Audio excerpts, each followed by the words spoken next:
नमस्कार साथियों, मैं जीवन कुमार वर्मा आपका इस यूट्यूब चैनल पर बहुत बहुत स्वागत और अभिनंदन करता हूं। और अगर आप हमारे इस चैनल पर नए हैं तो प्लीज़ चैनल को सब्सक्राइब करें, लाइक करें और शेयर करें, क्योंकि इसी प्रकार से हम जो कक्षा 11th है और 12th है उसकी जो केमिस्ट्री है उसको यहाँ पर इस यूट्यूब चैनल के माध्यम से कवर कर रहे हैं। तो यहाँ पर हमने पिछले वीडियो में आपको बताया था हमारी जो कक्षा 11th है उसकी जो केमिस्ट्री है उसका यूनिट नंबर 4th यूनिट चल रही है। और पिछले वीडियो में हमने देखा था कि लुईस संरचना क्या है। इस यूनिट का नाम है यानी रासायनिक आबंधन और आणविक संरचना यानी chemical bonding and molecular structure, ये यूनिट चल रही थी। तो पिछले वीडियो में हमने देखा था कि लुईस संरचना क्या होती है यानी लुईस संरचना क्या होती है। तो आपको पुनः बता दें यानी कि GN एक वैज्ञानिक थे, उन्होंने ही ये लुईस संरचना को प्रदर्शित किया था, क्योंकि उन्हीं के नाम पर इसे लुईस संरचना नाम दिया गया। तो उन्होंने बताया था कि जो तत्व होता है, जो एलिमेंट्स होता है, उसके जो एटम्स होते हैं, उस एटम के जो बाह्यतम कोश के जो इलेक्ट्रॉन्स होते हैं यानी सहयोजी इलेक्ट्रॉन्स होते हैं, उन्हें ही डॉट्स के रूप में क्या किया जाना, प्रदर्शित करना ही लुईस संरचना कहलाता है।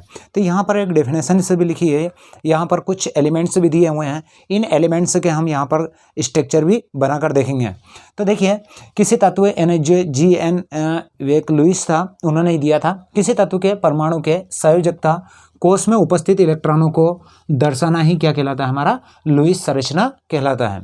यानी उसके जो बाह्यतम कोश होता है, जैसे किस प्रकार से मान लीजिएगा कि हमारे पास में ये हाइड्रोजन, तो हाइड्रोजन के बाह्यतम कोश में जो इलेक्ट्रॉन्स होते हैं यानी एक ही कक्षा होती है, तो यहाँ पर एक ही डॉट्स यानी एक ही संरचना बनेगी। इसी प्रकार से जो हीलियम है, तो यहाँ पर जो संरचना होगी हमारी इस प्रकार से होगी लुईस संरचना। इसी के बाद में हमारा जो होगा, तो मान लीजिए हाइड्रोजन, ये हीलियम है, इसी के बाद में हमारा जो आएगा तो लिथियम, यानी लिथियम के बाह्यतम कोश में भी एक ही होगा। इसी के बाद में हमारा होगा मान लीजिए बेरिलियम, तो इसके 2 होगा। फिर इसी के बाद में होगा हमारा बोरान, तो इसमें 3 इलेक्ट्रॉन से इस प्रकार से होंगे। बोरान के बाद में अगर मान लीजिए हमारा कार्बन है तो 1 2 3 और ये 4। इसी के बाद में अगर हमारा नाइट्रोजन है तो इसके जो बाह्यतम कोश में इलेक्ट्रॉनों की संख्या होगी तो वो 5 होगी। यानी इस प्रकार से इन्हें डॉट्स के रूप में ही शो करना या प्रदर्शित करना लुईस संरचना कहलाती है। ऑक्सीजन की बात करें अगर हम, तो इसमें 2 इलेक्ट्रॉन्स यहाँ पर, 2 इलेक्ट्रॉन यहाँ पर और 2 इलेक्ट्रॉन यहाँ पर, यानी कुल इलेक्ट्रॉनों की संख्या ऑक्सीजन के संयोजी कोश में इलेक्ट्रॉनों की संख्या कितनी होगी, 6 होगी। इसी प्रकार से फ्लोरीन को देखें तो यहाँ पर 2 इलेक्ट्रॉन्स होंगे, 2 इलेक्ट्रॉन्स यहाँ होंगे, 2 इलेक्ट्रॉन यहाँ होंगे और 1 इलेक्ट्रॉन यहाँ होंगे। तो इस प्रकार से यहाँ पर इलेक्ट्रॉनों की संख्या कितनी हो जाएगी, 7 होगी, इसमें 6 होगी, इसमें 5 होगी। और इसी के प्रकार से हम नियॉन में देखें तो यहाँ पर इलेक्ट्रॉनों की संख्या कितनी हो जाएगी, तो यहाँ पर इलेक्ट्रॉनों की संख्या 8 हो जाएगी। यानी इसके अष्टक क्या होते हैं, यहाँ पर पूर्ण माना जाता है, क्योंकि ये नोबल गैस में आती है, नियॉन गैस। तो इस प्रकार से इन्हें क्या करना, डॉट्स के रूप में या इन बिंदुओं के रूप में प्रदर्शित करना ही क्या कहलाता है, हमारा लुईस संरचना कहलाता है।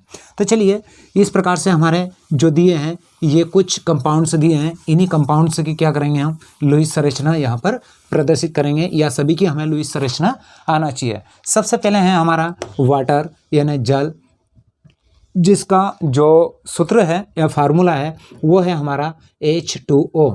तो इसकी जो संरचना बनेगी वो रहेगी, यानी इसका जो केंद्रीय परमाणु रहेगा वो ऑक्सीजन होगा, और ऑक्सीजन से एक एक बंध से कौन जुड़ा रहेगा हमारा, तो वो जुड़ा रहेगा हमारा हाइड्रोजन।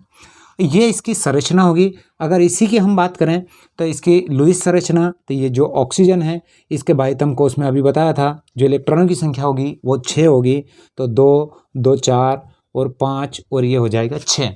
इसी प्रकार से ये हाइड्रोजन, यहाँ पर मैं इसको क्रॉस में बना रहा हूँ ताकि ये हाइड्रोजन का हमें पता चल जाए कि हाइड्रोजन का किस प्रकार से होगा।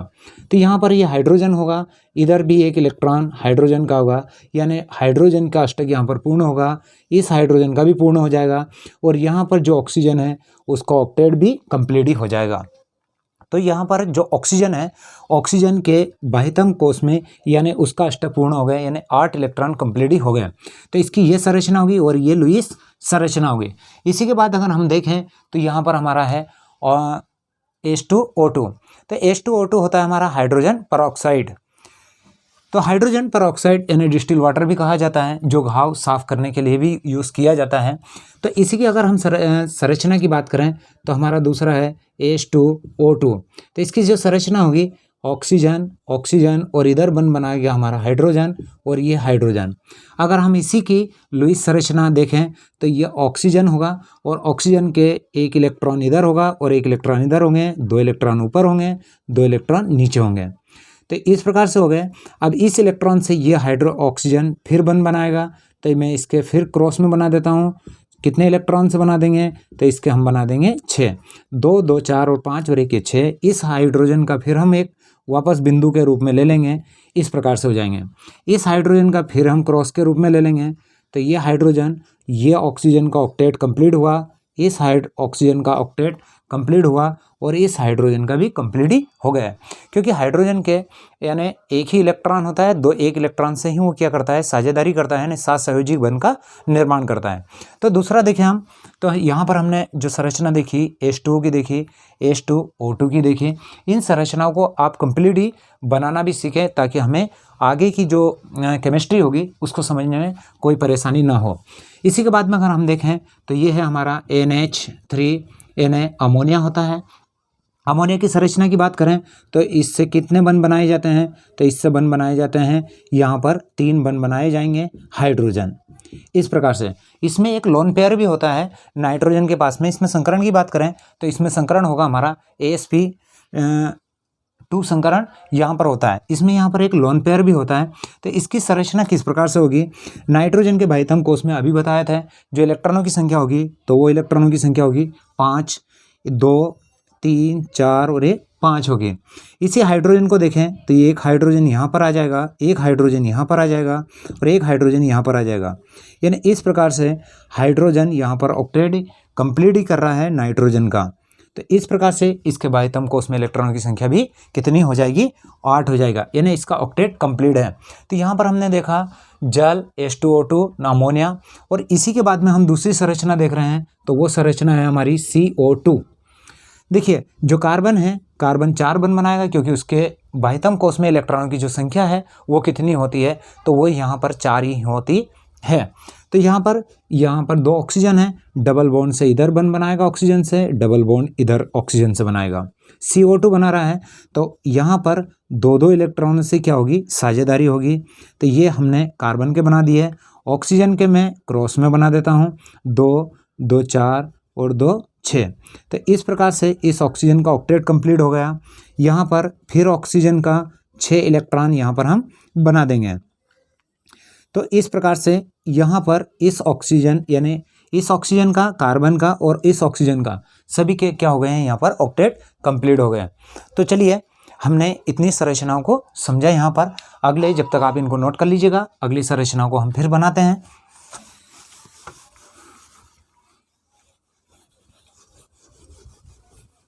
इसी के बाद में हम देखेंगे तो हमारे पास में है नाइट्रिक अम्ल है HNO3, यानी HNO3 की संरचना क्या होगी। यहाँ पर देखें हम HNO3, यानी HNO3 की क्या होगी, तो यहाँ पर जो केंद्रीय परमाणु होगा हमारा, वो होगा हमारा नाइट्रोजन। तो नाइट्रोजन से जो बंध बनाएंगे तो ऑक्सीजन कितने बना रहे हैं, तो यहाँ पर 1, 2 और ये 3, इस प्रकार से होंगे। लेकिन यहाँ पर देखेंगे कि नाइट्रोजन की जो वैलेंसी हो रही है, तो यहाँ वैलेंसी ज़्यादा हो रही है। किसकी, यहाँ नाइट्रोजन की वैलेंसी ज़्यादा हो रही है। जब ज़्यादा हो रही है यानी ये 3 बंध से ज़्यादा अधिक बंध बनाता नहीं है, तो यहाँ पर जो एक अतिरिक्त जो बंध होगा वो इस प्रकार से यहाँ पर हो जाएगा, और इस पर जो होगा प्लस होगा और यहाँ पर हो जाएगा हमारा माइनस, यानी इसका जो एक इलेक्ट्रॉन से होगा वो ऑक्सीजन के पास में चला जाएगा। तो चलिए इसकी संरचना को हम देख लेते हैं। तो यहाँ पर देखें हम, ऑक्सीजन के बाह्यतम कोश में 2 इलेक्ट्रॉन्स इधर होंगे, 1 इलेक्ट्रॉन इधर हो गया और 1 इलेक्ट्रॉन इधर हो गया और 1 इलेक्ट्रॉन यहाँ पर हो गया। तो यहाँ पर जो इलेक्ट्रॉनों की संख्या हो गई हमारी, वो इलेक्ट्रॉनों की संख्या हो गई हमारी 5 हो गए। इसी के बाद में इस ऑक्सीजन को देखें तो इसका देखें 1, 2, 3, 4 और ये 5। तो इस प्रकार से इस ऑक्सीजन का यहाँ पर ऑक्टेट कंप्लीट हो रहा है। इस ऑक्सीजन जो देखें हम, यहाँ पर एक ऑक्सीजन आ रहा है तो इसको क्रॉस में बना दें, 1, 2, 3, 4, 5 और ये 6। फिर इससे हाइड्रोजन फिर बना रहा है उधर, तो ये इस प्रकार से आ जाएगा, एक बिंदु लेकर या एक इलेक्ट्रॉन से इधर लेकर। तो यहाँ पर इस ऑक्सीजन का भी यहाँ पर कंप्लीट ही हो रहा है। अब यहाँ पर हम देख लें, यहाँ पर ऑक्सीजन है, ऑक्सीजन के बाह्यतम कोश में इलेक्ट्रॉनों की संख्या देख लें, तो यहाँ पर 1, ये मैं क्रॉस में बना देता हूँ, 1, 2, 3 4 और एक यहाँ पर हो जाएगा हमारा 5। तो इस प्रकार से यहाँ पर जो एक मान लीजिएगा कि यहाँ पर हो गए हमारे और 2 2 4 और एक 5। तो यहाँ पर नाइट्रोजन का जो एक इलेक्ट्रॉन्स है, नाइट्रोजन के मैंने बनाए हैं बिंदु के रूप में 1 2 3 और ये 4 बना, 1 2 3 4 और ये 5 हो गए। तो यहाँ पर जो बिंदु के रूप में है ये इस प्रकार से हुए। इसके मैंने बनाए 2 2 4 और एक 5 और एक 6। तो इस प्रकार से ये जो एक इलेक्ट्रॉन से यहाँ पर जो नाइट्रोजन का है, ये इलेक्ट्रॉन से कहाँ जाएगा, यहाँ पर आ जाएगा। तो यहाँ पर आ जाएगा प्लस और ये इलेक्ट्रॉन से यहाँ आ जाएगा और इस पर आ जाएगा माइनस, यानी इस प्रकार से यहाँ मिट जाएगा। तो इस प्रकार से यहाँ पर इस प्रकार से हो जाएगा। तो इसी प्रकार से अगर हम देखें तो इसका भी जो ऑक्टेट होगा वो यहाँ पर क्या हो जाएगा, हमारा कंप्लीट हो जाएगा।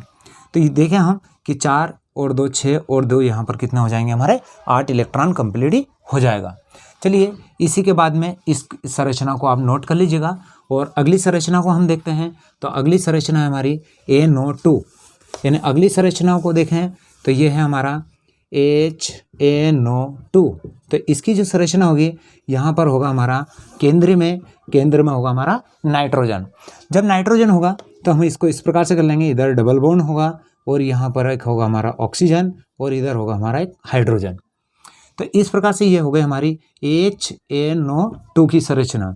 देखिए नाइट्रोजन के बाह्यतम कोश में इलेक्ट्रॉनों की संख्या हम कितनी कर दें, तो उधर कर दें 1 बंद से। तो यहाँ पर मैं वापस बिंदु के रूप में ले लूँगा 1 2 3 4 और ये 5 इलेक्ट्रॉन्स। इधर ऑक्सीजन है तो इसके मैं क्रॉस में ले लूँगा, तो 2 2 4 2 6। इस प्रकार से इसका ऑक्टेट यहाँ पर क्या हो रहा है, कंप्लीट हो रहा है। अब इधर यहाँ पर एक हाइड्रोजन भी आ रहा है, तो इस प्रकार से यहाँ पर इस नाइट्रोजन का ऑक्टेट भी कंप्लीट हो रहा है और इस हाइड्रोजन का भी ऑक्टेट कंप्लीट हो रहा है। तो चलिए हमने इस प्रकार से क्या किया है, आपको इन संरचनाओं को समझाकर बताया है। तो यहाँ पर देखें आप, ये हमारा HNO2 की भी हो गई। अब हम देखें ये अगर यहाँ पर जो अगला है हमारा NO2 माइनस है, NO2 माइनस है, यानी यहाँ पर एक जो ऑक्सीजन है, इन एक ऑक्सीजन की यहाँ पर संरचना कंप्लीट नहीं हो रही है। तो चलिए यहाँ पर जो ऑक्सीजन आता है, सॉरी यहाँ देख लेंगे, तो यहाँ पर जो रहता है हमारा वो होता है हमारा ऑक्सीजन, और ऑक्सीजन के 2 2 4 और 5 और एक 6, लेकिन इधर आता है हमारा एक हाइड्रोजन। इस प्रकार से ये रहती है इसकी संरचना। तो ये कंप्लीट ही उसकी बनाई थी हमने। और इसी के बाद में अगर हम देखें तो यहाँ पर जो अगली संरचना है वो है हमारी यहाँ पर है NO2 और माइनस, यानी एक इलेक्ट्रॉन किसी से लिया हुआ है, माइनस है इसके ऊपर। तो इसको देख लें हम, तो यहाँ पर नाइट्रोजन इस प्रकार से रहेगा, केंद्र में रहेगा, 2 बॉन्ड डबल बॉन्ड ऑक्सीजन से बनाएगा और इधर सिंगल बॉन्ड बनाएगा, लेकिन ये किस में आएगा, हमारा माइनस में आएगा। तो चलिए इसका इसी में कंप्लीट या इसी संरचना में हम समझ लेते हैं कि इसी संरचना में इसको किस प्रकार से कंप्लीट कर दें। देखिए यहाँ से एक हाइड्रोजन को हम हटा देंगे, जब यहाँ से हटा देंगे तो यहाँ पर एक इलेक्ट्रॉन कमी हो जाएगी, लेकिन यहाँ पर जब माइनस आएगा तो यहाँ पर एक इलेक्ट्रॉन से अतिरिक्त आ जाएगा। तो ये जो संरचना है वो ये इसी की संरचना कंप्लीट हो जाएगी, यानी उसी की संरचना में हमने इस संरचना को भी कंप्लीट कर दिया। देखिए एक हाइड्रोजन है, प्लस में था, प्लस गया तो माइनस यहाँ पर वापस ऑटोमेटिकली कंप्लीट हो जाएगा। तो इतनी संरचनाओं को देखा। इसी के बाद में इन संरचनाओं को आप यहाँ पर नोट भी करते जाएंगे। अगली संरचना है हमारा, वो है हमारा CO3-2 यानी कार्बोनेट। अब कार्बोनेट की जो संरचना होगी वो किस प्रकार से होगी, तो जो कार्बन से जो बंध बनेंगे वो कितने का ऑक्सीजन जुड़ा है, 1 2 3 और ये 4। तो इस प्रकार से ऑक्सीजन ये, लेकिन यहाँ पर माइनस और माइनस, क्योंकि हमारे पास में 2 नेगेटिव चार्जेस इसके ऊपर कंप्लीट ही है। तो इस कंप्लीट जो चार्ज हैं इसी को हम आगे बनाएंगे। तो जो ऑक्सीजन है, ऑक्सीजन डबल बॉन्ड इधर बना रहा है, तो इधर 2 इलेक्ट्रॉन्स आएंगे, नीचे 1 इलेक्ट्रॉन आएगा, इधर 1 इलेक्ट्रॉन आएगा। इधर ऑक्सीजन का देखें हम तो यहाँ पर 1 2 3 4 5 और ये 6। इस ऑक्सीजन को देखें तो यहाँ पर हो जाएगा 1 2 3 4 5 और ये 6। इस ऑक्सीजन को देखें 1 2 3 4 5 और ये 6 हो गया। लेकिन अगर हम देखें तो इस कार्बन का ऑक्टेट यहाँ पर कंप्लीट हो रहा है, इस ऑक्सीजन का ऑक्टेट कंप्लीट हो रहा है, और इस ऑक्सीजन का ऑक्टेट और इस ऑक्सीजन का ऑक्टेट नहीं हो रहा है। यानी ये दो हो रहा है, लेकिन यहाँ पर एक जोड़ा कंप्लीट नहीं हो रहा है। नहीं हो रहा तो ये जो माइनस है, यानी एक अतिरिक्त यहाँ पर माइनस हो जाएगा और एक इलेक्ट्रॉन से यहाँ पर कंप्लीट हो जाएगा। तो यहाँ पर भी माइनस शो होगा और एक अतिरिक्त इलेक्ट्रॉन से यहाँ पर भी कंप्लीट हो जाएगा। इसी के बाद में चलिए अगला है हमारा PO4-3, यानी ये जो संरचना है ये है PO4 फास्फेट की संरचना को शो करेंगे। अब फास्फेट की जो संरचना होगी तो उसको किस प्रकार से हम यहाँ पर प्रदर्शित करेंगे। सबसे पहले इसकी संरचना बना लें। तो फास्फोरस के जो बाह्यतम कोष में इलेक्ट्रॉनों की संख्या होती है वो कितनी होती है, 5 होती है। तो यहाँ पर जो फास्फोरस 5 ही बंध बनाता है। तो यहाँ पर हम देखें 1 2 3 4 और ये 5, और यहाँ पर जुड़ जाएगा हमारा ऑक्सीजन, ये ऑक्सीजन, ये ऑक्सीजन और ये ऑक्सीजन हो जाएगा। तो इस प्रकार से इस पर माइनस होगा और ये माइनस होगा। तो इन पर ये इस तरह से माइनस कंप्लीटली हो जाएगा। अगर हम इसकी संरचना देखिए, आप सभी क्या करें, जब तक इसको कंप्लीटली नोट करते भी जाएं, सभी की संरचना हमें याद होना चाहिए। तो इसको हम रफ कर रहे हैं और इसी के बाद में हम देखें तो यहाँ पर जो फास्फोरस है इसके बाह्यतम कोष में इलेक्ट्रॉनों की संख्या हो गई 2 3 4 और ये 5। एक ऑक्सीजन यहाँ पर आ रहा है, एक ऑक्सीजन यहाँ आ रहा है और एक ऑक्सीजन यहाँ आ रहा है और एक ऑक्सीजन यहाँ आ रहा है। तो ये मैं क्रॉस में बना रहा हूँ 2 2 4 2 6, इस प्रकार से हो गए। इसके बनाएंगे 2 2 4 5 और ये 6, इसके बनाएंगे 2 2 2 4 2 6 और एक 2 2 4 और एक 5 और एक 6, 1 2 3 4 5 और एक हो गए 6। अगर हम देखें तो यहाँ पर जो फास्फोरस है उसका ऑक्टेट यहाँ पर क्या हो रहा है, कंप्लीटली हो रहा है। तो हम देखें कि किस प्रकार से यहाँ पर कंप्लीटली होगा। तो यहाँ पर देखें हम, यहाँ पर जो माइनस हो रहा है वो हो रहा है हमारा -3 आ रहा है। तो यहाँ पर एक इलेक्ट्रॉन से यहाँ पर आएगा माइनस में, एक इलेक्ट्रॉन यहाँ पर आएगा और एक इलेक्ट्रॉन से यहाँ पर आएगा। तो इस ऑक्सीजन का यहाँ पर ऑक्टेट क्या हो रहा है, कंप्लीट हो रहा है, और इस ऑक्सीजन का यहाँ पर का ऑक्टेट कंप्लीट हो रहा है, और एक ऑक्टेट यहाँ पर कंप्लीट हो रहा है, लेकिन यहाँ पर इस ऑक्सीजन का ऑक्टेट कंप्लीट हो रहा है। अगर हम देखें तो यहाँ पास फास्फोरस के 2 2 4 2 6 और 2 8, तो यहाँ पर जो होगा यानी 2 इलेक्ट्रॉन्स इधर हो जाएंगे इस प्रकार से। तो ये यानी इसमें जो डबल बॉन्ड से होगा तो वो यहाँ पर इलेक्ट्रॉन किसके पास में चले जाएंगे, ऑक्सीजन के पास में चले जाएंगे। तो इस प्रकार से इसका भी ऑक्टेट यहाँ पर क्या हो जाएगा, कंप्लीट ही हो जाएगा इस प्रकार से। तो ये हो गया हमारा फास्फोरस का ऑक्टेट कंप्लीट हो गया। चलिए तो इसी के बाद में हम दूसरे को देखें तो अगला है हमारा SO4। अब SO4 है तो उसमें हम किस प्रकार से यहाँ पर बंध बनाया जाएगा।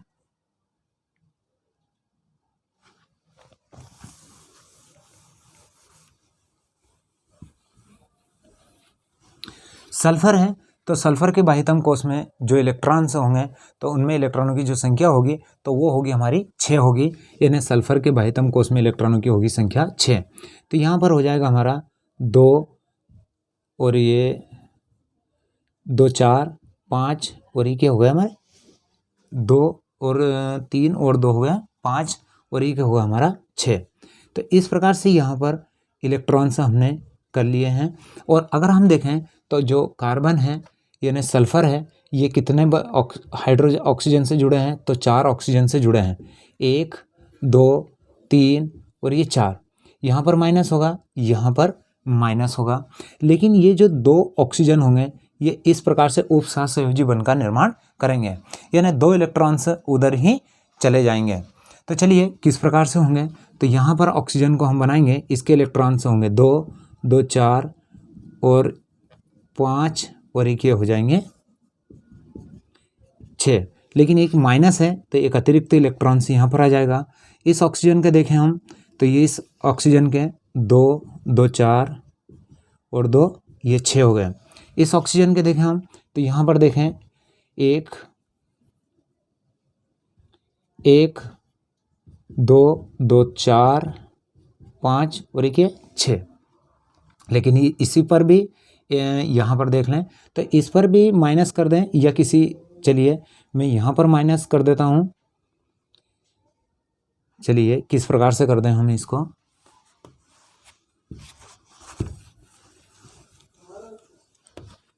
ये है सल्फर और ऊपर करना है हमें डबल बॉन्ड और उधर कर देंगे हम डबल, लेकिन इधर करेंगे हम सिंगल और इधर करेंगे हम सिंगल। तो यहाँ पर आएगा हमारा ऑक्सीजन, ये हो गया ऑक्सीजन, ये हो गया ऑक्सीजन और ये हो गया हमारे ऑक्सीजन। तो ये ऑक्सीजन के बाह्यतम कोश में इलेक्ट्रॉनों की संख्या 2, 2 4 और ये 5 और ये 6। तो यहाँ पर कर देंगे हम 6, लेकिन एक माइनस में आ रहा है तो माइनस में इलेक्ट्रॉन से यहाँ पर ले लेंगे। इसको देख लें तो यहाँ पर जो इलेक्ट्रॉन से होगा हमारा किस प्रकार से होगा, तो 2, 2 4 और 2 6। तो इस प्रकार से यहाँ पर कर देंगे हम एक इलेक्ट्रॉन से को और यहाँ पर एक माइनस लेकर आएंगे और एक इलेक्ट्रॉन से यहाँ पर हो जाएंगे। तो यहाँ पर हो जाएगा 2, 2 4 और 2 6 हो जाएंगे, 2, 2 4 और 2 ये 6। तो इस प्रकार से अगर हम देखें तो यहाँ पर इसका ऑक्टेट भी क्या हो रहा है, कंप्लीट हो रहा है, इसका ऑक्टेट भी कंप्लीट हो रहा है और इसका ऑक्टेट भी यहाँ पर कंप्लीट हो रहा है और इसका ऑक्टेट भी कंप्लीट हो रहा है और इसका ऑक्टेट भी यहाँ पर क्या हो रहा है, कंप्लीट हो रहा है। लेकिन यहाँ पर जो 2 इलेक्ट्रॉन्स होंगे, ये वाले इलेक्ट्रॉन्स और ये वाले इलेक्ट्रॉन्स, ये किसके पास में चले जाएंगे, ऑक्सीजन के पास में चले जाएंगे। तो यहाँ पर जो बन का निर्माण होगा वो होता है हमारा उपसहसंयोजी बन का निर्माण होता है। चलिए इसी के बाद में हमारा तो SO4 की हो गई। इसी के बाद में हम देखें तो ये है हमारा हाइड्रोजन साइनाइड। हाइड्रोजन साइनाइड माना हाइड्रोजन का संरचना इस प्रकार से बनेगी, हाइड्रोजन है, कार्बन है और नाइट्रोजन से कितने बन बनाएगा, 3 बन। तो जो कार्बन है, कार्बन के कितने इलेक्ट्रॉन्स होंगे, 1 2 3 और ये 4 होंगे। इधर जो हमारे पास में है हाइड्रोजन एक बन बनाएगा, इधर नाइट्रोजन 3 इलेक्ट्रॉन से बन बना रहा है, तो ये 3 हो गए और ये 2 हो गए हमारे 5। तो इसका ऑक्टेट भी कंप्लीट हो जाता है और इसका ऑक्टेट भी कंप्लीट होता है और इसका भी कंप्लीट ही हो जाता है। तो चलिए ये मैंने बना दी, यहाँ पर इसको नोट कर लेंगे। तो ये जो संरचना है यानी उस प्रकार से हमने जो उसमें यहाँ संरचना देखी है, ये है हाइड्रोजन साइनाइड की। अगली संरचना है हमारे पास में अमोनियम है, NH4 है और प्लस है। तो नाइट्रोजन के बाह्यतम कोश में इलेक्ट्रॉनों की जो संख्या है वो कितनी है हमारी, तो 5 है, 1 2 3 4 और ये 5 है। इस प्रकार से हमारे पास में, लेकिन यहाँ पर हम देखें हाइड्रोजन की जो संख्या है, तो यहाँ पर हाइड्रोजन को देख लेते हैं हम। तो यहाँ पर हाइड्रोजन पहले बनाएंगे हम, 1 ये 2 और ये 3, यानी NH3 बना हुआ है हमारे पास में। लेकिन हमारे पास में यहाँ पर 2 इलेक्ट्रॉन के अतिरिक्त भी एक हाइड्रोजन भी आया है, लेकिन यहाँ पर जो हाइड्रोजन है उस हाइड्रोजन में इलेक्ट्रॉनों की संख्या कुछ भी नहीं है, क्योंकि वो पॉजिटिव चार्ज के रूप में बैठा हुआ है, यानी उसमें इलेक्ट्रॉन से यहाँ पर नहीं है, यानी उससे यहाँ पर बन नहीं बनाया जाएगा। तो ये हो गई हमारी NH4 की संरचना। इसी के बाद में चलिए हम दूसरी जो संरचना देख रहे हैं तो वो है हमारी अगली संरचना है H2SO4 यानी सल्फ्यूरिक अम्ल। यानी सल्फ्यूरिक अम्ल की जो संरचना होगी वो क्या होगी, तो आपको बता दें कि यहाँ पर हम क्या करेंगे, ये जो माइनस है इसी में एक हाइड्रोजन यहाँ पर ऐड कर देंगे और यहाँ पर एक नीचे ऑक्सीजन के पास में एक हाइड्रोजन को यहाँ पर ऐड कर देंगे, ये माइनस यहाँ से कैंसिल कर देंगे। सेम ऐसी ही कंडीशन यहाँ पर होगी। तो यहाँ पर एक हाइड्रोजन को ऐड कर लेंगे और ये हाइड्रोजन हो जाएगा और यहाँ पर एक हाइड्रोजन हो जाएगा, यानी इस प्रकार से हो जाएगी हमारी H2SO4 की संरचना। यही संरचना किसकी होगी, हमारी H2SO4 सल्फ्यूरिक अम्ल की संरचना होगी। चलिए इसी के बाद में हम दूसरी संरचना को देखें तो दूसरी संरचना है हमारी हाइड्रोजन कार्बोनेट H2CO3। तो इसकी संरचना क्या होगी, इस संरचना को हम देखें तो इसकी संरचना को समझने के लिए हमने यहाँ पर संरचना बनाई थी किसकी, कार्बोनेट की। तो कार्बोनेट की जो संरचना थी, यानी पहले इसी की संरचना देख लें तो यहाँ पर जो बन रहे हैं तो डबल बॉन्ड से एक ऑक्सीजन था, एक हाइड्रोजन, एक ऑक्सीजन ऑक्सीजन और इधर हो जाएगा हमारा हाइड्रोजन और इधर हो जाएगा हाइड्रोजन। इसकी संरचना की बात करें तो यहाँ पर हो जाएगा हमारे 2 इलेक्ट्रॉन्स और एक इलेक्ट्रॉन इधर, एक इलेक्ट्रॉन इधर। ऑक्सीजन का इलेक्ट्रॉन की बात करें तो 2 2 4 और 2 हो जाएंगे हमारे 6, यानी इस प्रकार से इसका ऑक्टेट कंप्लीट हो जाएगा। इधर ऑक्सीजन आएगा तो 1 आएगा, ये 2 और 2 4 और 1 6, लेकिन इधर फिर हाइड्रोजन है हमारे पास में तो इसका एक इलेक्ट्रॉन यहाँ पर आ जाएगा। और यहाँ पर अगर इलेक्ट्रॉन की बात करें तो एक ऑक्सीजन इधर आ रहा है तो यहाँ पर एक ऑक्सीजन फिर आ गया और 2 2 4 और 1 5 और 1 इधर 6, फिर हाइड्रोजन आया तो एक इलेक्ट्रॉन यहाँ पर लेकर आ गया, यानी इस ऑक्सीजन का ऑक्टेट कंप्लीट हो गया है। और यहाँ पर अगर हम देखें तो इस कार्बन का ऑक्टेट भी यहाँ पर क्या हो गया, कंप्लीट हो गया। तो ये हो गए हमारे हाइड्रोजन कार्बोनेट की संरचना। तो इस प्रकार से हमने जितने भी कंपाउंड्स थे लगभग उन सभी कंपाउंड्स को हमने यहाँ पर क्या किया है, लुईस संरचना बनाने का प्रयास किया है। तो मतलब आपको इस वीडियो में लगभग समझ में आया होगा, यानी कि किस प्रकार से हम जो कंपाउंड्स होते हैं उनके बाह्यतम कोश में जो इलेक्ट्रॉन्स होते हैं यानी उनकी लुईस संरचना यानी स्ट्रक्चर किस प्रकार से बनाया जाता है, कितने बंध बनाए जाते हैं, ये हमें कंप्लीटली याद होना चाहिए। तो हम अगले वीडियो में यहाँ पर अतिव्यापन, संकरण, हाइब्रिडाइजेशन से क्या होंगे, यानी ओवरलैपिंग भी क्या होती है, अतिव्यापन क्या होगा, उनको नेक्स्ट वीडियो में आपको बताएंगे। तो इसी वीडियो में हमने देखा था यानी लुईस संरचना क्या होती है और लुईस संरचना के बारे में क्या क्या जानकारी, यानी किस प्रकार से उनकी स्ट्रक्चर को कंप्लीटली किया जाता है। तो इसी के साथ और आप इन सभी संरचनाओं को क्या कर लेंगे, नोट कर लेंगे। तो इसके साथ जय हिंद, जय भारत।